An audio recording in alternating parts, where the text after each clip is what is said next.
ধরাছোঁয়ার বাইরে থেকে শত্রুর দুর্গে আঘাত হানার সবচেয়ে উত্তম মাধ্যম চালকবিহীন বিমান বা ড্রোন। মার্কিনীদের 21 শতকের এ আবিষ্কার বিশ্ববাসীকে পরিচিত করেছে নতুন এক ঘাতকের সঙ্গে। চালকবিহীন বিমানের মাধ্যমে পাকিস্তান, ইয়েমেন সহ বেশ কয়েকটি দেশে একের পর এক অভিযানে এ পর্যন্ত 3000-এরও বেশি মানুষকে হত্যা করেছে যুক্তরাষ্ট্র।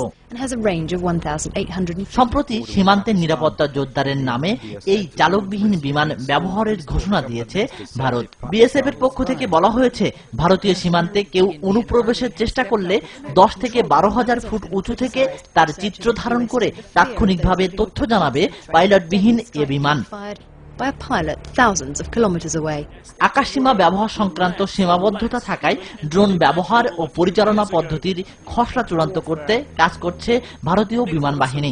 সীমান্তের নিরাপত্তা নিশ্চিতে এর আগেই দূরপাল্লার পর্যবেক্ষণ ব্যবস্থা, রাডার এবং নাইট ভিশন ব্যবহার শুরু করেছে ভারত সরকার।